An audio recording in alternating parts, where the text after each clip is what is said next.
Hi, welcome to the Raising the Standard Show. I'm Dr. Andrea Ramirez. We're here in New York City, and I have with me today my co-host, Dr. Gus Reyes. Thanks for being here. Yes, great. It's such a joy that you've joined us today, and I'm thrilled to share with you the two presidents of Christian universities that are here with us to give us a behind-the-scenes look on what happens in leadership with Christian universities. Maybe the Lord is calling one of your students to attend one of these universities or a Christian university across the country, and we want you to know the heart behind the leadership. And so we're thrilled to introduce you to our two guests. Let me tell you a little bit about them.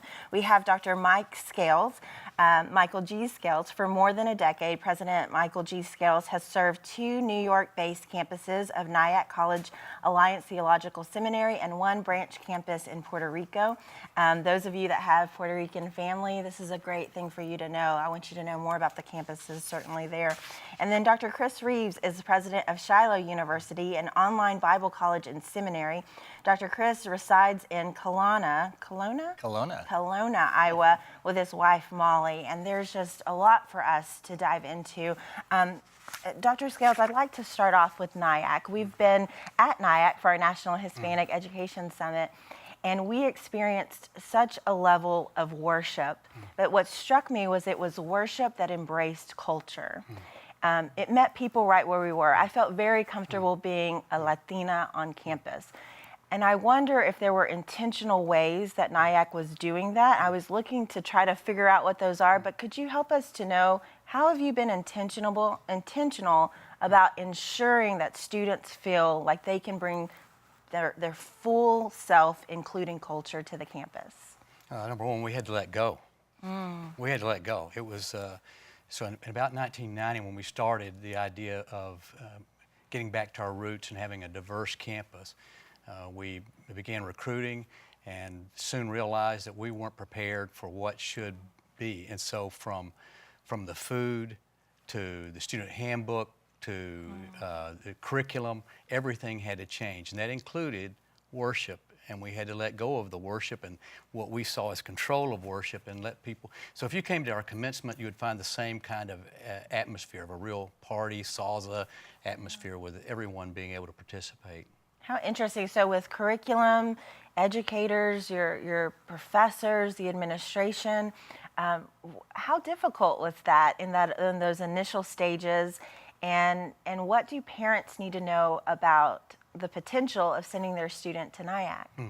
At first it was the guest host atmosphere, and now we're 30% Latino population on our campus, and so it's flipped, and Anglos are not, they're at 25%, so it's flipped, and it's a campus that, a great story, I'll tell you, that when we first started down this road and we had some archaic language in a handbook, and it's funny, and then I realized profound. We had an admissions counselor that hired that was an African American, and he looked at the handbook and he said, so you don't allow dancing. What do you tell Anglos they can't play golf? And at first I was laughing, and then I thought, wow, how profound is that? And we had to go through and look at everything and realize this had to be a campus that was welcome to all cultures and all people. So yes, it was difficult. It can't be a director of diversity. It can't be one person that you say, okay, this guy goes.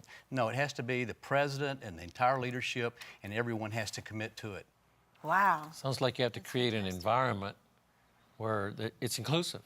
There's a place for you here, wherever you're from, doesn't really matter. There's a place you can come and be yourself. And so that's a pretty intentional decision.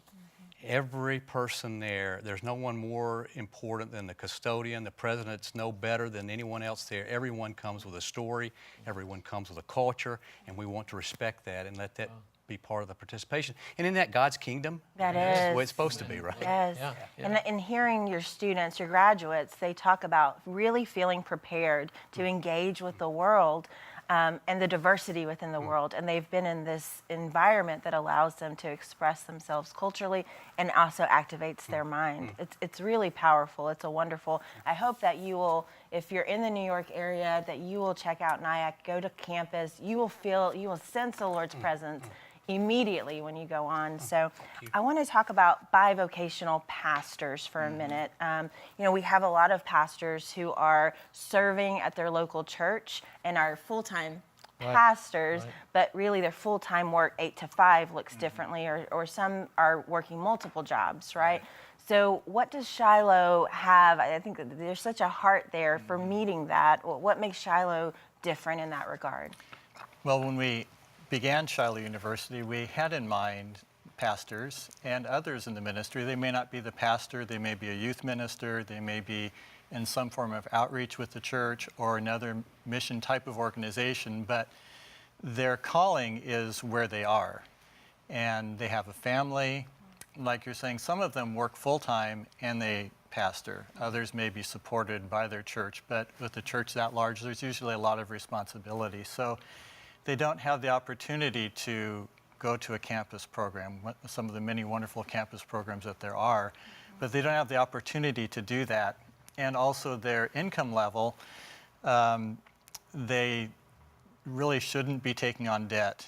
So we created our programs to be 100% online, so we can serve those pastors and those ministers that are serving in their area, right where the Lord's put them. And you know, they can continue in the relationship with their family, with their church, with their community, with those that might be mentoring them. And so we created, you know, undergraduate, graduate, and doctoral programs that would fit for those type of individuals. And trying to keep the costs very low. We have a lot of volunteers that help, just so again that we can pass that on to the students.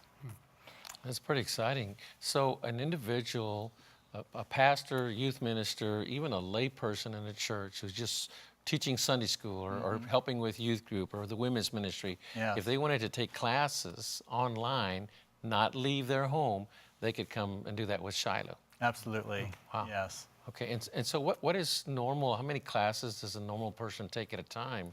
Well, we have a variety.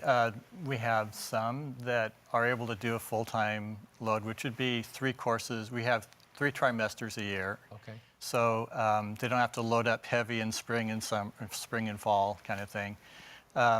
So they can take full-time 3 courses, or they can take 2. We have some that have taken 1.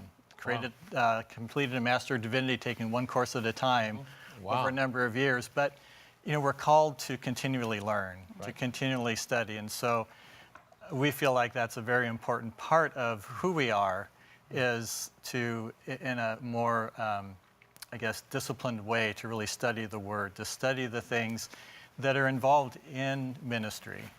So is it difficult to apply for that online course? Is that a hard thing to do? Or? It's very simple. We have a simple application. It's free, and transcripts are evaluated, the background's evaluated, and of course we want to make sure that students can succeed and not get into something that would not work for them. So we evaluate that with every student. You know, as we talk to pastors and sometimes students, it's intimidating to go onto a college campus or to become a college student. And so the epitome of sitting with college presidents can be that much more intimidating. Could you kind of talk to us about your heart for your university and what parents may be surprised to find when they connect with your university? We'll start with you, Dr. Scales. Well, I think they would find that this is a place where, our society has said that the college is no longer the parent, but we love every student that comes on board, and if it's if we can't show that we love one another, how is anybody going to really go forward? And so character development is so important, and if they came to our campus, they're going to find a very loving place. I love the question. For us, they're not students, but they're individuals. Each one has a life, has a story, has challenges, has a drive, a calling from God, and so each one is a person that we care about. We'll pray for our students, and I know we're online, but we have advisors that can walk alongside. We want to do everything we can to help them in who they are, and so I feel like we're both we care about the students. It's not a school, it's not an institution. It's about people and people of God that we can help. And One student at a time. yeah, Right. absolutely. Well, I know that both of you have several programs at your school, but are there a few that you would want viewers to know when you come to this university, to this college? Make sure you know that this exists, whether it's a scholarship or a course that's available. Yeah, we'll ask you first, Dr. Reeves, and then. Goodness sakes, that's a tough one. I know there's several courses out there. Yeah.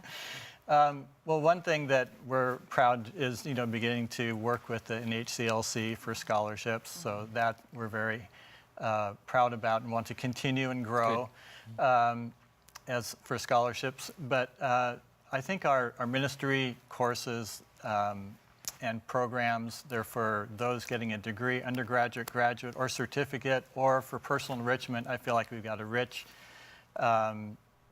rich courses that can really benefit and help whoever you are and what you're doing. So I think that I'd like to say. That's good. In our case, core value, one of the core values is being socially relevant, and so we have to make it affordable or it's not relevant to anybody. It starts there. But in terms of programs, I think the dean of our Alliance Graduate School of Counseling, it's the second largest program we have. So a master's degree in mental health counseling, a master's degree in marriage and family therapy is led by Dean Tony Rivera. And so it's got a good salsa flavor to it. Yeah, Yes. certainly. That's great. That's exciting. I personally believe the Lord is calling more students to study mental health in our country, Yes. so that we can impact spiritually, emotionally, and also encourage the mind as well, and ensure that it lines up.